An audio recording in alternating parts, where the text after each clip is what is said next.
Gretch, you know I am really trying to be healthier and I am succeeding, I want to say.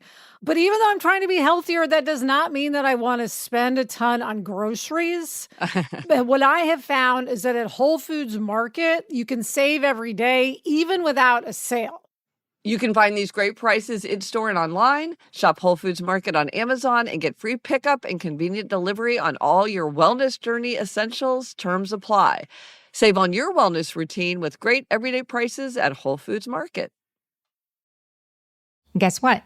Discover's accepted at 99% of places that take credit cards nationwide. You heard right, 99%. If you don't think so, maybe it's time to face facts. You're stuck in the past. Based on the February 2024 Nielsen report. Learn more at discover.com/creditcard. Lemonada.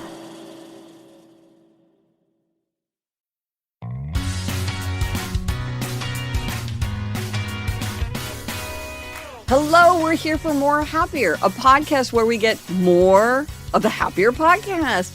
It's Saturday. It's time for some weekend listening with a looser vibe. Hey, Elizabeth. Hey, Gretch. Today we'll talk about Elizabeth's experience of evacuating from the wildfires in LA and what she learned about preparation, happiness, dogs in hotels.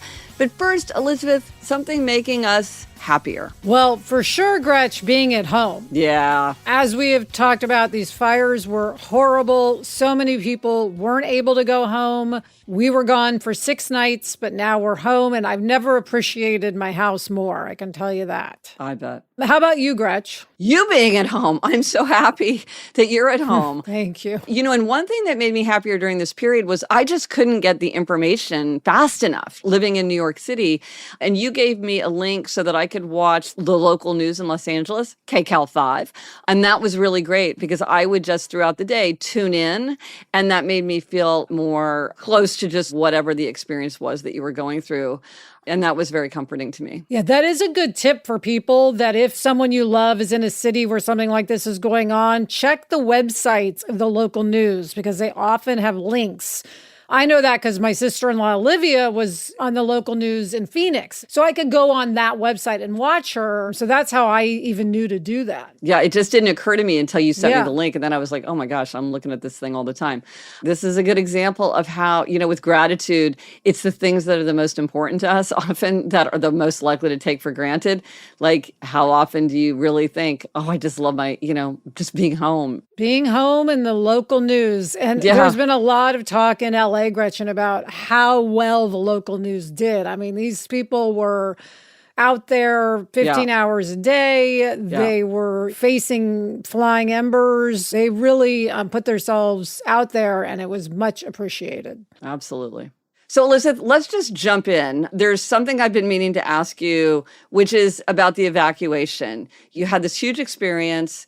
What did you learn? What emerged? So I learned a lot. And Gretch, I'll talk about it from what I learned from my very particular situation. Yeah. So, of course, everybody's situation is going to be slightly different if you're dealing with a hurricane or a tornado. Yeah. But I do think there are lessons that many people can take. So I will just tell you what I learned. As we mentioned, of course, I'm lucky because I left and then I came back. Right. That didn't happen for so many people. So this is really for the way it unfolded for me. Right. Okay, the first thing I'm going to say, which I did not do until the last possible second, because it didn't even occur to me, was find out if you're in any kind of situation like this, figure out what zone you're in. Mm-hmm. So everybody's house, at least in LA, and I think in most places, are in a certain zone. So mine, for instance, is LOS-Q1118. And it wasn't that easy to figure out what zone we're in. So you want to do it when you have time and do it from the start.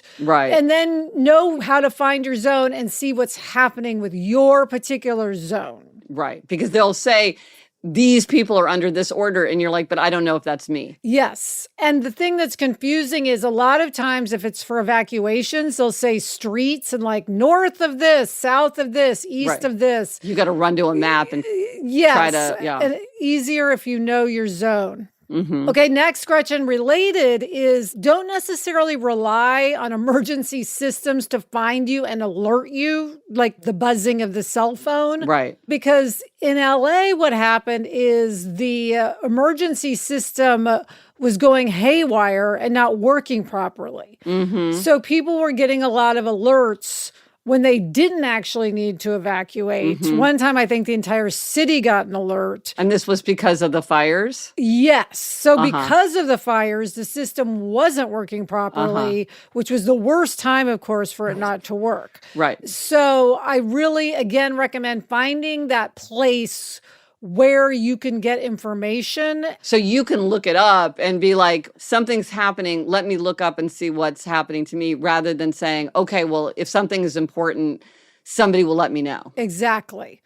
Which really brings me to my next thing, Gretchen, which is know your sources of information. So everyone in LA was using an app called Watch Duty. Yes. Which does wildfire tracking in 22 states, mostly the Western US. And it's a nonprofit. But there is where you could really see exactly what was going on in real time. It had great information.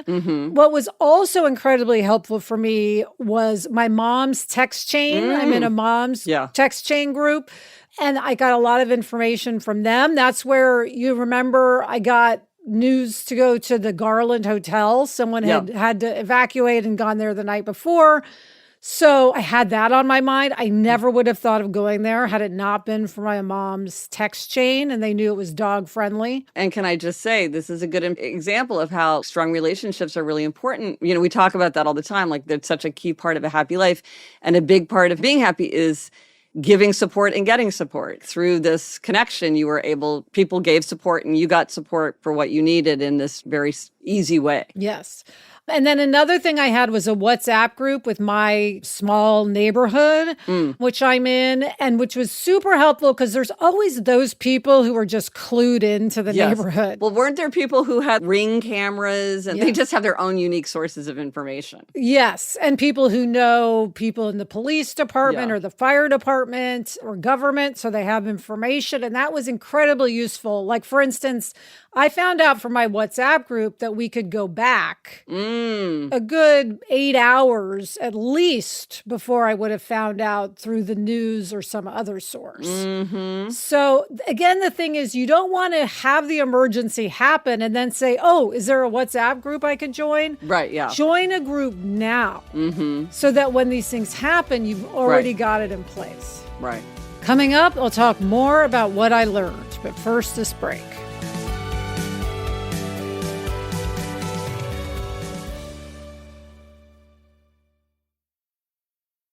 This new year, why not let Audible expand your life by listening? Explore over 1 million audiobooks, podcasts, and exclusive Audible originals that'll inspire and motivate you.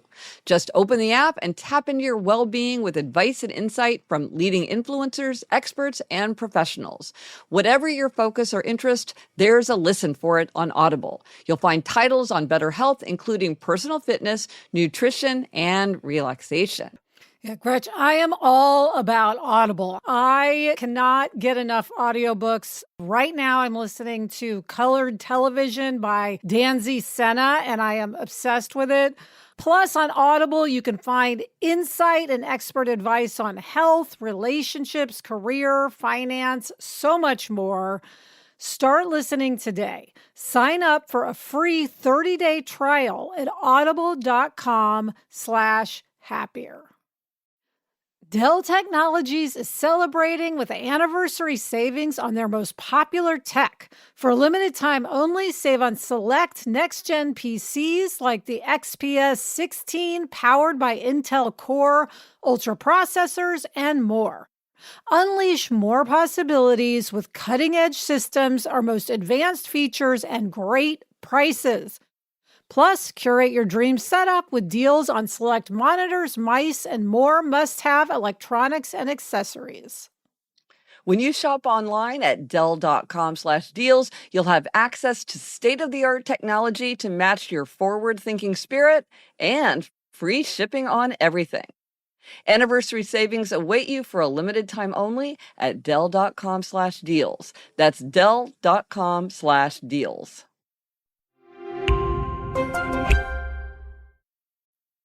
And Alyssa, there's more that I want to ask you about your experience of being evacuated. So what else? Well, this is kind of an ongoing thing, Gretchen. What I have realized from this situation is that everybody should have a go bag, we call it, packed. Mm-hmm. So in that bag, you want to have a week's worth of medicine. When I left, I never thought I'd be gone for a week, but I was. Mm-hmm. You want to have clothes, shoes, some cash, a refillable water bottle, etc. And just have that ready in your car or in a closet. So for everyone in the family, so you can grab it if you really need to. Mm-hmm. Now, the other thing is that usually you don't just grab your go bag, right? Usually you are going to have time to actually pack more than that, to think about what you want to take. Mm-hmm. My advice is make a list. Because when this happened, my mind was just all over the place. I couldn't think. Sure, of course. It's the most incredibly stressful thing. So even if you think it's obvious, like, oh, of course I'm not going to forget my son's medication. That's the most important thing. I did forget one of Jack's medicines. Mm-hmm. So make that list, like medicine. What are the precious items for me? It's my blankie, my son's favorite stuffed animal, a wedding album. Sure. You think, how would you forget these things? But you absolutely will. Well, it's decision fatigue. Yeah. Decision making is tough. And the more stress you're under, the harder it is. And you have to think about the wedding album is something that you might not have looked at for years. So make the list when you're in that cold, calm frame of mind. Yes. And now for important papers like, birth certificate, marriage certificates, passports, I keep all of those in a firebox anyway in our house. Now I've actually put them in a big Ziploc bag in the firebox so that I can just grab that. But again, you want to write that down because you could easily forget it in a moment of panicking. Right. Yeah. And one thing, Gretch, I mentioned, even though they say on TV when this is going on, bring enough for a week, I really was like, oh, we won't be gone for a week. I don't really need to bring that much. Like Adam brought, I think, like 3 pair of underwear. But in fact, you really might be gone for a week. Yeah. So bring enough for a week. I mean, you may be gone, unfortunately, much more, but that's something you can accomplish. And why did you make that assumption? Well, you know what I think it is? That I knew other people who'd been evacuated in Hollywood and they had just been gone for one night. So I think because they were gone for one night, I thought, okay, we'll get evacuated tonight. We'll come back tomorrow. But we were in a totally different type of location dealing with something completely different. So what happened to them had absolutely nothing to do with our neighborhood, but I had that in my mind. Luckily, Gretch, I brought all of just my bottles of medicine because I have them again in a big Ziploc bag because I just keep them there. So I just had put that in, which I was really happy about because I take so much medicine and I had taken like a lot of insulin with me. So that was good. That's really smart. Yeah. And of course, Gretch, we were super lucky that we ended up in a hotel that had a good rate. Hotels were very busy. One thing I would say, and I know Sarah's doing this, is have a list of potential hotels you could go to call. Oh, like you need one that takes dogs. Yes. That narrows it down, right? Yeah. And you want to know the different neighborhoods because sometimes you can go one place, but you can't go to another based on what the emergency is.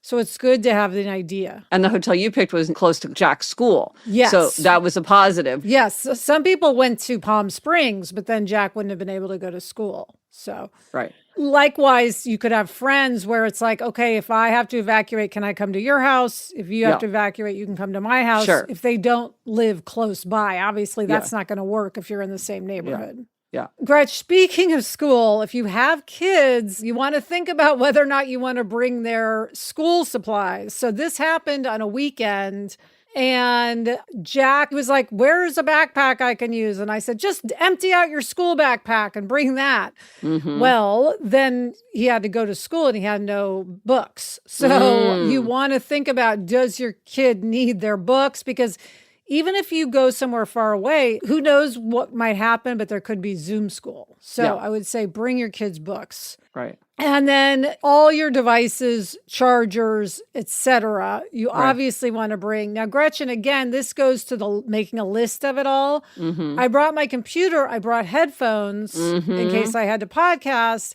but I didn't bring a mic because I was just, again, so frazzled. Luckily, I was able to go to Chuck's and record.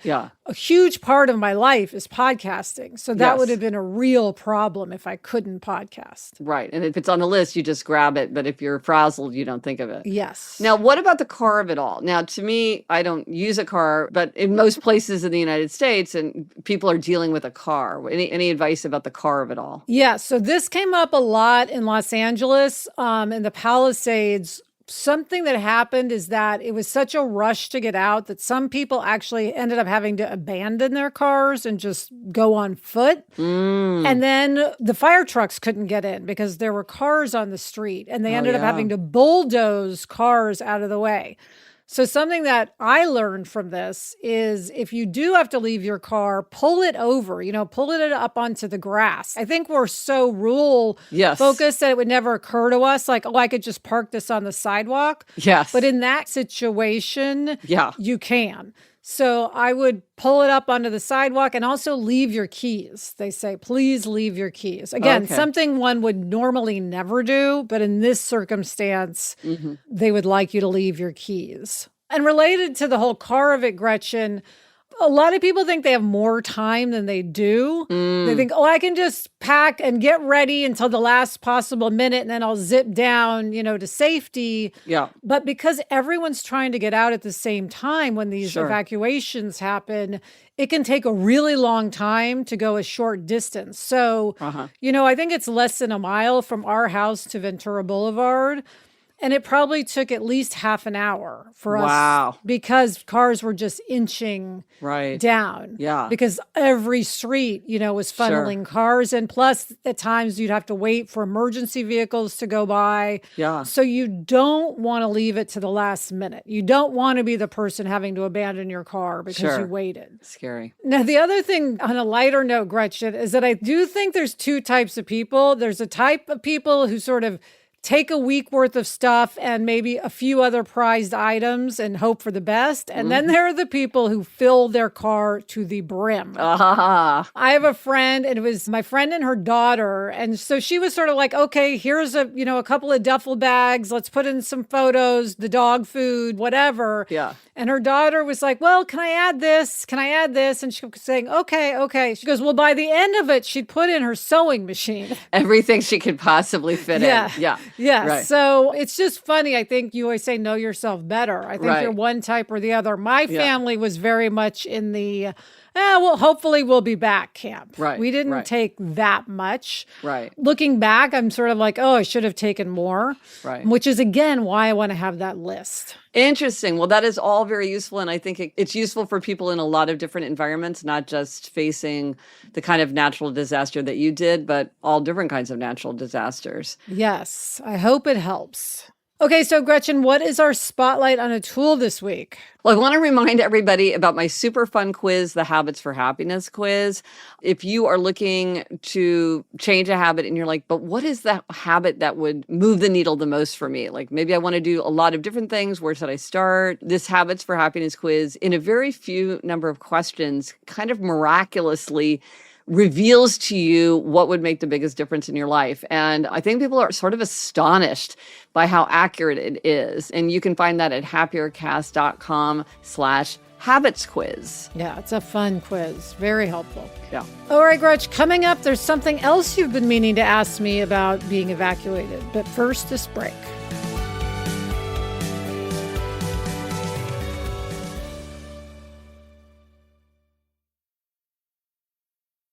Who doesn't love the good things in life? Even though I enjoy a little luxury, it doesn't mean I can always afford it until I discovered Quince. Quince is my go-to for luxury essentials at affordable prices. Gretch, you know my favorite thing are Quince Mongolian cashmere sweaters, which start at $50. I basically rotate through my sweaters every week. I have ivory, I have black V-neck, I have jersey red. I love them so much. They're so soft. I can wear them with a t-shirt under or without a t-shirt, and they always look fantastic. And the best part is all Quince items are priced 50 to 80% less than similar brands. Give yourself the luxury you deserve with Quince. Go to quince.com/Gretchen for free shipping on your order and 365-day returns. That's QUINCE.com/Gretchen to get free shipping and 365-day returns. Quince.com/Gretchen. Let's talk about a small thing that can make a big difference if you have diabetes, the Freestyle Libre 3 Plus sensor. It's amazing how the sensor gives you real-time glucose readings so you can see the impact of every meal and activity to make better choices. The Freestyle Libre 3 Plus sensor can help you live life with diabetes on your terms. This is progress. You can try it for free at freestylelibre.us. Offer available for people who qualify. Visit myfreestyle.us to see all terms and conditions. Certain exclusions apply. For prescription only. Safety info found at freestylelibre.us. Okay, Alyssa, this is something I've been meaning to ask you because we just talked about a lot of the practical things, but how did you manage your emotions? Like, I would say that you sounded pretty calm to me as this was all unfolding. I'm sure you probably didn't feel that calm. How did you manage your mental state? Well, one thing, Gretchen, is that, our two dogs, Nacho and Daisy, were really helpful. Oh, yeah. For the emotional state. We did have a friend offer to take them so that we didn't have to have them in the hotel, but we really wanted them with us. Uh-huh. And that goes against what I would have thought. Like, if you asked me, are you a person who'd want to have your two dogs in a hotel for 6 days when you're evacuated, or would you rather not deal with them? I would have said not deal with them. Yeah. But the truth is, it made us feel so much better. They were such a comfort. Plus, I enjoyed that it was an adventure for them because I'm always looking for ways to give them little adventures. Yes. Yeah. We say they had their Eloise moments at the Garland Hotel. Yeah. So that really helped. Well, and I think this is a good example of something we've been talking about recently is that sometimes the impulse to say, well, if I'm stressed out, if I'm overwhelmed, I need to lighten my load. I need to reduce complexity. Sometimes that's true, but sometimes it's not true. Sometimes something like, it complicated things to have your dogs, but it was actually the right move in terms of giving you the comfort and strength that you needed to deal with the situation. So that's interesting. And, whenever I was like, what do I do? What do I do? I could always just go walk the dogs outside. Yes. And that was always a useful thing to do on many levels. So many levels. Yeah, so they got a lot of walks. Well, one thing that was interesting, and I heard you talk about this in an episode of Happier in Hollywood, you talked about how you skipped Orange Theory during this period. And the key thing for me as somebody who's super into habits is that you have this very high target for the year of how many times you're going to do Orange Theory, which really means that you have to keep up a pretty steady pace.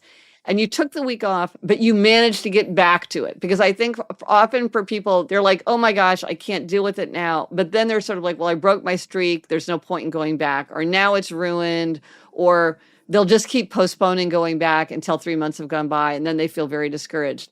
How did you feel about skipping that week? How did you think about it? And how did you get yourself back into it, which is the key thing? How do you bounce back? Yeah, well, Gretchen, I just couldn't deal with the cognitive dissonance of what was happening and going to Orange Theory. Sure. I just couldn't put those two things together. So it just wasn't happening. It didn't feel appropriate. And then I think for getting back, I think once we were back in our house, of course, it was much easier to put myself in that frame of mind back to where I'd been a week before because we were able to do that. And I don't know. It's funny. I think because I've been doing streaks now for a few years, because I've been keeping track of things, I am much more able to get back into it than I would have been 3 years ago. I think 3 years ago, I would have been like, okay, well, that's over. Right. Never mind. Yes. Now I'm like, I can get back into it. And I still plan to do 100. I just know that I'll have to pick up a few extra classes, and that's fine. Do you think that having it on your 25 for 25 list helps? Oh, hugely. So that target Yes. is set and it's sort of double set. For me, the target is everything. It just works for me. As we say, some things work for different people. For me, having that number, when I don't want to go, which is almost every time, I think, but I have to get to 100. If I don't go today, like I can't go tomorrow, and then I'm starting to have trouble having enough times. So it gets me out the door. The number 100 gets me out the door. And how did you handle working? You do a lot of work in a week, and how did that go? That was really tough because my brain, the word I use is scrambled. That's how I felt. Like my brain was just all over the place. Yeah. And also, like, I would have these waves of massive adrenaline and then just be utterly exhausted. Yeah. And that was the same for Adam as well. And we were just watching the news all the time because we really minute to minute wanted to know what was going on with the fires. Sure. And then after a few days, once we were like, okay, we think our house, barring some big change is going to be okay, but we're not going to be able to go back for another 4 days. Yeah. Then it was just the ickiness of really just wanting to be home, you know. So certain kinds of work I could do, like I couldn't write a script because I just didn't have the brain capacity. The focus and the creativity and the stamina. But Sarah and I had already planned to launch our Substack at this time. And that was something I could work on because we could be on the phone. I would go down to the lobby of the hotel and sit and talk with Sarah on the phone, and she could be doing logistical things on her end, and we would be talking. And it was actually nice because it would take my mind off what was going on, but it wasn't the kind of thinking that writing a script is. Well, I think that's interesting because you found ways to get work done by sort of finding a kind of work that you could do, and that actually was kind of a respite, rather than saying, oh, I can't work at all. But then you were also realistic, being like, well, there's certain kinds of work that is just not going to get done. Yes. And Sarah was like, of course not. Right. And so I didn't feel so guilty about that. Yeah. Looking back, it's not as if I say, oh, I wish I'd worked that week. I mean, it just wasn't going to happen. Right. I was jangled and Yes. scrambled, I guess is how I describe it. Yes. So looking forward, wrapping up, what steps would you take that would have helped you stay calm during the emergency? Are there things you could have done to set yourself up for sort of a calmer experience? What would you do for your future self? For my future self, I would have every member of the family have a go bag packed at all times and have that list of things to pack and know the zone. Know your zone or whatever it is in your area that is similar to having a zone. I think those 3 things would really help. You're going to be in a panic to a certain degree, no matter what. But those things would have really helped. Like just knowing, okay, I have enough underwear. Now, of course, we could have gone and washed it at a friend's house. It's just you don't necessarily feel like doing that. Or it could have been a more dire situation. Yes, absolutely. I mean, we were so lucky, Gretchen, in that after the first couple of days, our fear of losing our house went way down. Yeah. I can't even imagine what the people went through whose houses were lost. I can't even put myself in their place. My heart goes out to all of them. But again, for many of us, we will be in this situation because there are more natural disasters all the time. So this is something that kind of applies to almost everybody. And so do you have that list? Of course I don't, Gretchen. Okay. That'll be next week's demerit or gold star if I get it done. Okay, but here's the thing. I think that listeners should say what should be on that list, because I do think it's the kind of thing where there's probably things you haven't thought of and might never think of, but the minute somebody says, yes, take this, then you're like, oh, yes, that definitely has to go on the list. And of course, it can't be 1,000 items. It can't slowly be the sewing machine is not going to go on that list. Yes. But I think it would be really useful. So, and I bet there are people who have made that list. So Listeners, send it. We could do this for you, Elizabeth. Yes. And Gretchen, we should probably do this as a try this at home in an upcoming episode. Yes, let's do that. That is a great idea. I should do that myself. We don't have our papers in a firebox, which now I'm thinking maybe I need to get a firebox, but they are in a box.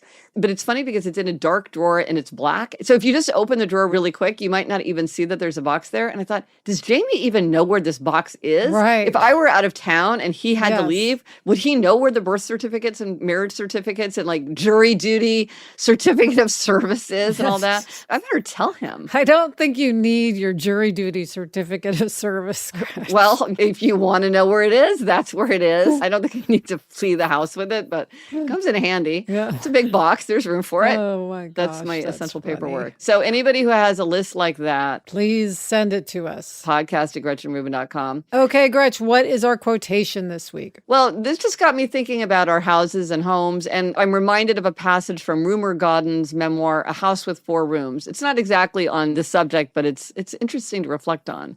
She writes, "There's an Indian proverb that says, everyone is a house with four rooms, a physical, a mental, an emotional, and a spiritual. Most of us tend to live in one room most of the time, but unless we go into every room every day, even if only to keep it aired, we are not a complete person." So, Elizabeth, are you feeling happier? I am feeling happier, Gretch. Thank you to Chuck. Bye, Gretch. Bye, Elizabeth. The best time to start a happiness project is 20 years ago. The second best time is now.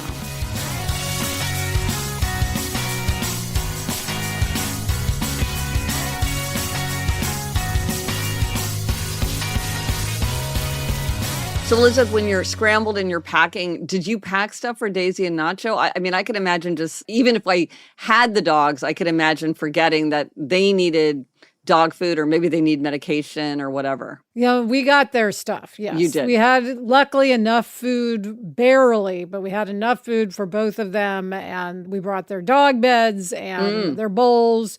Thank goodness we brought more food than we thought we needed. Well, you know, Barnaby has this special toy that he just loves and loves beyond all measure. It would definitely be the first thing that I would take if I'm making a list of the precious Yes. things. So you'll have to put that on your list. Absolutely.